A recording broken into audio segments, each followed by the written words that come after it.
गुरुवे नमः।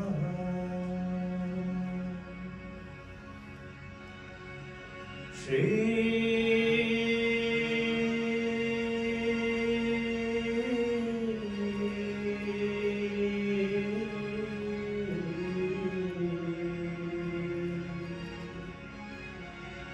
कृष्ण चरण कमलेभ्यो नमः। श्री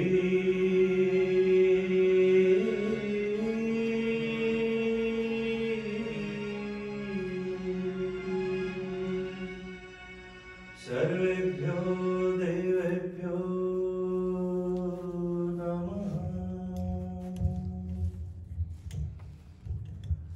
गुरुर्ब्रह्मा गुरुर्विष्णु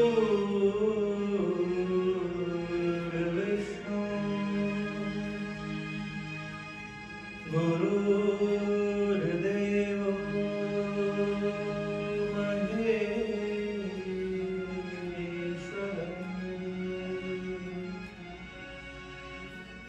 गुरुर्साक्षात्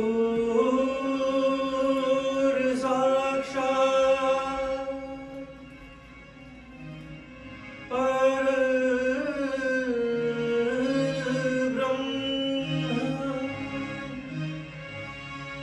तस्मै श्री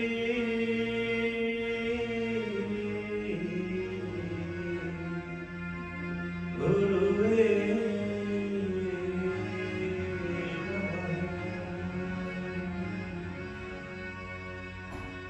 भवानी शंकरो वन्दे श्रद्धा विश्वास रूपिणो याभ्यां विना न पश्यन्ति सिद्धा स्वान्तः स्तमीश्वरम्।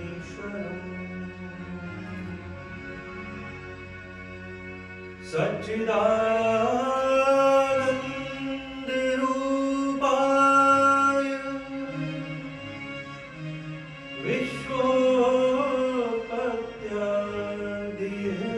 विश्वोत्पत्त्यादिहेतवे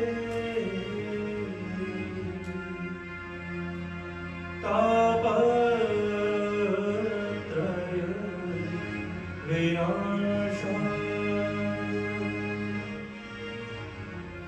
श्री कृष्ण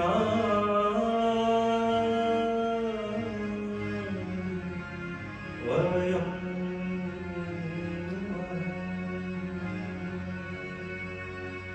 श्री कृष्ण वयं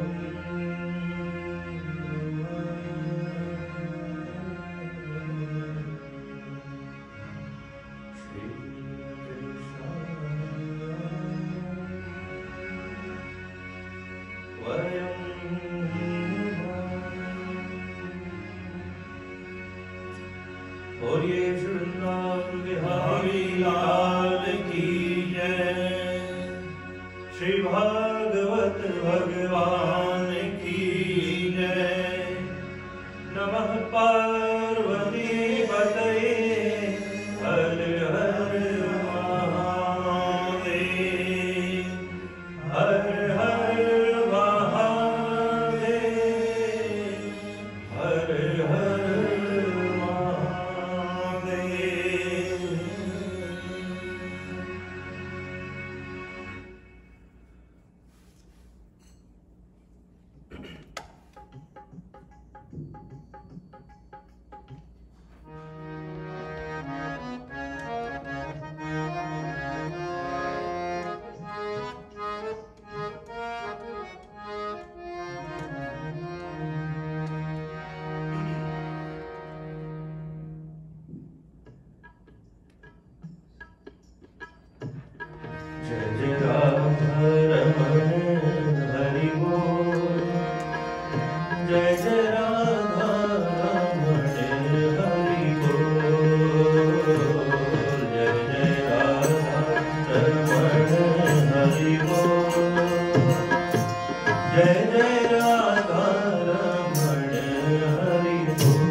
जन्म लाभ परम पुंसां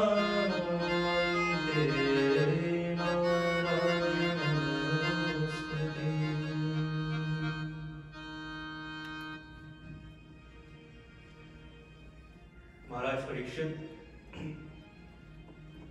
शुकताल की भूमि पर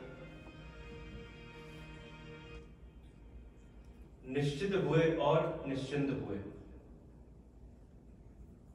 निश्चित हुए इस बात से कि अब जीवन में क्या नहीं करना है। पूरे जीवन हस्तिनापुर के राज्य सिंहासन को संभाला, संपूर्ण पृथ्वी पर शासन किया, भूमंडल के सम्राट हैं। तो निश्चित हुए कि अब 7 दिन बचे हैं जीवन के, तो ये नहीं करना है, अब जीवन के समाधान की ओर बढ़ना है, अब अंतिम लक्ष्य को प्राप्त करना है। और निश्चिंत हुए इस बात से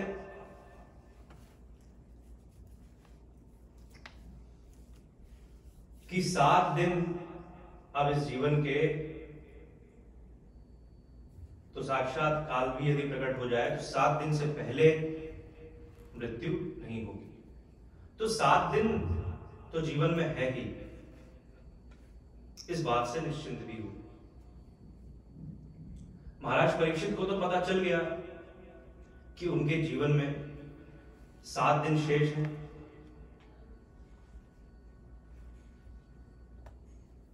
हमें कैसे पता लगे? प्रत्येक व्यक्ति के जीवन में वैसे 7 ही दिन हैं। आज से गिन लो तो कोई ना कोई 7वां दिन ही होगा जब जाना है। 7 दिन ही तो है, सोमवार, मंगलवार, बुधवार, बृहस्पतिवार, कोई ना कोई 7वां दिन ही होगा जीवन का। किसी ने कहा महाराज परीक्षित को तो पता चल गया, हमें कैसे पता लगे?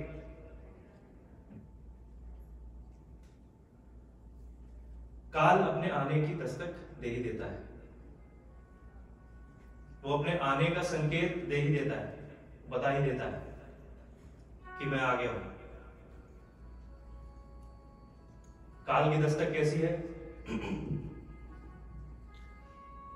द्रग द्रग नहीं तेज, देह जब डगमग, पग पग मग मग अलग परम, छग छग मुख दंत, वचन जब पग पग, जम जम लग अनुचर लगभग जगरम।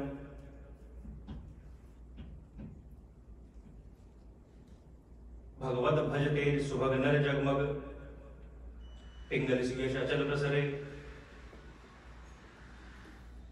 झटपट मन तेज कपट तज खटपट, काल लपट सिर झपट करे। ये काल की दस्तक है। समझ में आई बात? मुश्किल है। चलिए बताएं आपको। द्रग द्रग नहीं तेज, देह जब डगमग, मतलब कि अब आंखों से धीरे धीरे दिखना कम हो गया। द्रग द्रग नहीं तेज, देह जब डगमग, और शरीर कांपने लगा। अब बिना आधार के चला नहीं जाता, बिना सपोर्ट के अब चला नहीं जाता।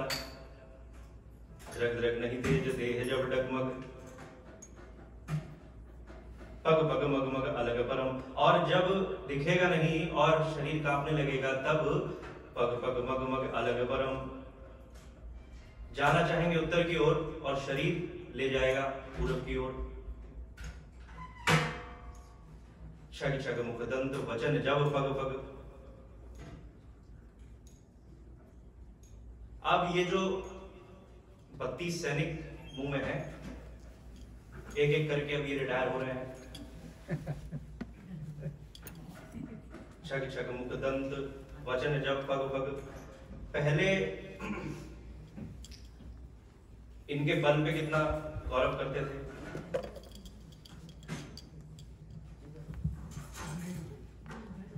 कुछ भी चबा सकते थे। अब तो साधारण से रोटी चबाने में भी नाको चने चबाने पड़ जाते हैं। और जब दांत नहीं रहेंगे तो वचन जब भग भग बोल पाएंगे नहीं, बोल नहीं पाएंगे तो अपनी बात समझा भी नहीं पाएंगे किसी को। छग छग मुख दंत वचन जब पग पग जम जम लग अनुचर लगभग जगरम। अब जम के अनुचर आ ही गए समझो। भगवत भज तेज सुभग नर जगमग, हे सौभाग्यशाली नर, अब तो भगवत भज, अब तो भगवान का भजन कर। क्या होगा? पिंगल सुयश अचल प्रसरे, सूर्य के समान तेजस्वी हो जाएगा तेरी यश और कीर्ति। जैसे महाराज परीक्षित की यश और कीर्ति संपूर्ण विश्व में व्याप्त है, महाराज परीक्षित की ही कथा घर घर में हो रही है श्रीमद् भागवत के बहाने। तो ऐसे ही तेरा भी गुणगान होगा, पिंगल सुयश अचल प्रसरे। लेकिन झटपट मन तेज, खपट तज खटपट। अब कपट को छोड़, कपट तज, अब जल्दी कर। क्यों? क्योंकि काल लपट सिर झपट करे। काल तेरे सिर पर मंडरा रहा है, काल की दस्तक आ गई है, द्वार पर खड़ा हुआ है। तो काल अपने आगे की जो दस्तक है वो दे ही देता है, बता ही देता है कि अब अपने जीवन में अपने मृत्यु का समाधान खोज लो। अब तुम भी परीक्षित की तरह अपने जीवन में उस परमार्थ की ओर, भगवत प्राप्ति की ओर निकलो। छोड़ो यह सब कुछ।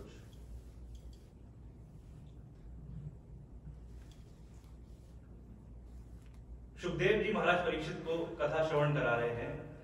सबसे पहला जो उपदेश श्री सुखदेव जी का परीक्षित जी को है, सुखदेव जी ने कहा परीक्षित को, परीक्षित जिदासनो जिदश्वासो जिदसंगो जितेंद्रिय।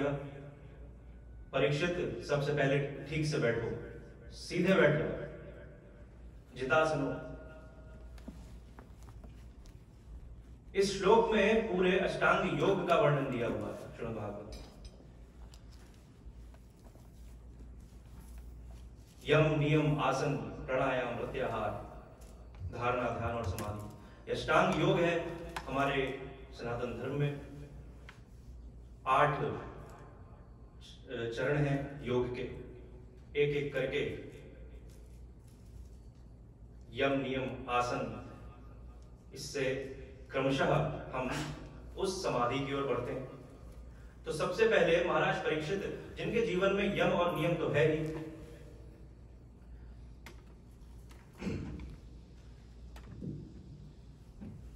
भोगी राजा नहीं है महाराज परीक्षित, योगी राजा है। तो यम और नियम जीवन में है ही जिनके, तो सबसे पहला क्या उपदेश दिया? जितासनो परीक्षित, आसन को जीतो, ठीक से बैठो।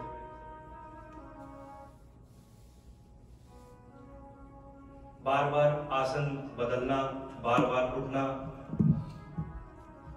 यहां से उठकर कहीं और जाकर के बैठना, कथा सुनते हुए। कथा में तो व्यवधान होता ही है, हमारे जीवन में भी हम उस बात को ठीक से समझ नहीं पाते। कहीं भी कोई भी महत्वपूर्ण बात हो रही हो तो एक आसन पर एकाग्रचित्त होकर बैठना चाहिए। जितासनो जितश्वासो परीक्षित, श्वास को जीतो। प्राणायाम, यम नियम आसन, अब प्राणायाम। परीक्षित श्वास को जीतो। कथा सुनते हुए बार बार जमाई लेना, बार बार उबासी आना, नींद आना,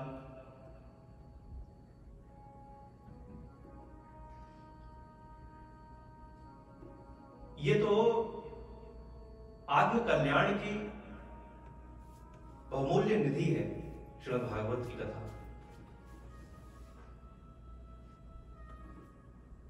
श्रीमद् भागवत की कथा सुन रहे हैं अपने जीवन के कल्याण के लिए, और बार बार जमाए लेना, नींद आना, इधर उधर मन विचलित होना, तो परीक्षित श्वास को जीतो, प्राणायाम सिद्ध करो। जितासनो जितश्वासो जित संगो प्रत्याहार। संग को जीतो परीक्षित, व्यक्ति के संग को जीतो, विषय के संग को जीतो, वस्तु के संग को जीतो। जब कथा श्रवण कर रहे हो तो अगल बगल मत देखना कि कल तो हमारे बगल वे सज्जन बैठे हुए थे, आज वो कहाँ है, नहीं आए कथा सुनने। अच्छा वो कहाँ बैठे हैं, चलो मैं भी वहीं बैठ जाता हूं, दो बात उनसे हो जाएगी।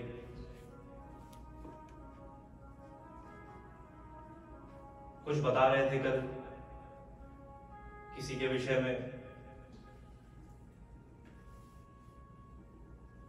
वो बात अधूरी रह गई, आज पूरी हो जाएगी। तो व्यक्ति के संग को जीतो, विषय के संग को जीतो। कथा श्रवण कर रहे हो तो सिर्फ कथा श्रवण ही हो, व्यथा श्रवण ना हो, किसी और की कोई घरेलू चिंतन, लोकाचार, लोक व्यवहार की कोई बात,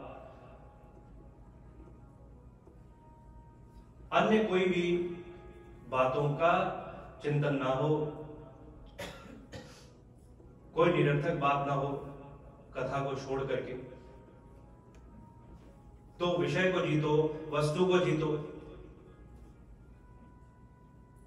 कथा श्रवण करते समय बार बार मोबाइल मत चेक करो, बार बार मैसेजेस मत चेक करो। जितासनो जितश्वासो जित संगो जितेंद्रियः। परीक्षित इंद्रियों को जीतो, इंद्रियों का संयम करके बैठो, और तब स्थूले भगवते रूपे मनः संधारयेद्यः।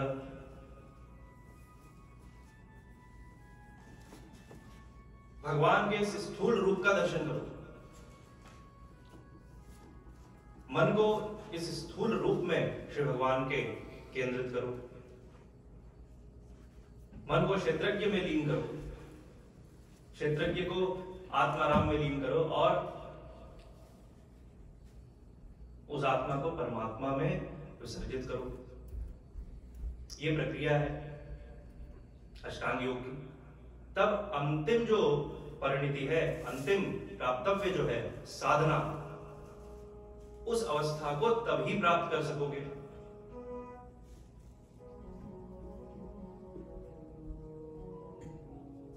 सुखदेव जी ने कहा, परीक्षित जब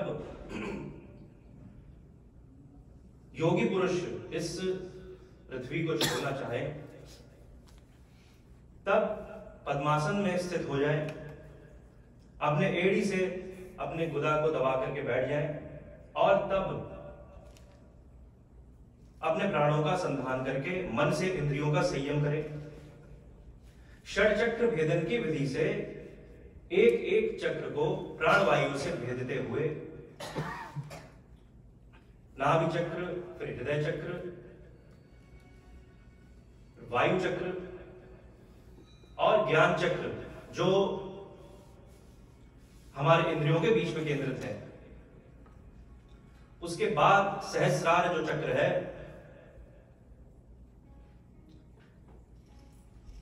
अपनी प्राणवायु को एक एक चक्र का भेदन करते हुए उस ज्ञान चक्र में लाकर के केंद्रित करो। उस ज्ञान चक्र से सहस्रार में प्रविष्ट हो जाओ, और सहस्रार से उस ब्रह्म में प्रविष्ट हो जाओ। ये योगियों की कला है अपने प्राणों का विसर्जन करने के लिए। जो योगी है वो अपने काल की प्रतीक्षा नहीं करता, अपने मृत्यु की प्रतीक्षा नहीं करता।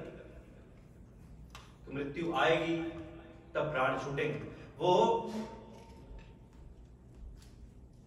अपने तपोबल से, अपने योग बल से स्वयं ही अपने प्राणों का विसर्जन कर देता है।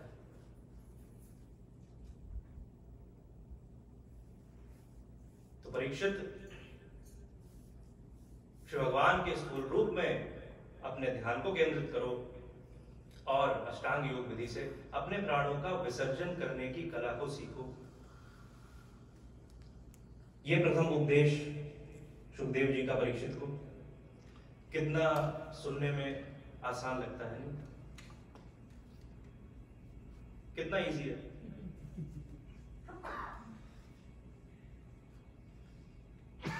इजी नहीं है बिल्कुल,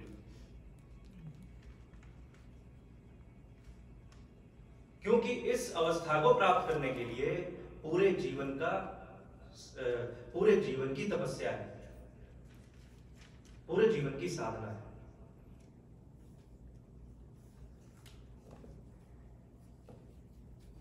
जन्म लाभ परम पुंसाम अंते नारायण स्मृति। सुखदेव जी ने कहा, परीक्षित, मुक्ति सिर्फ एक ही बात में संभव है, अंते नारायण स्मृति। अंत में श्री भगवान नारायण की स्मृति यदि हो जाए जीवन में तो मुक्ति संभव है। लेकिन अंत में क्या श्री भगवान की स्मृति होगी?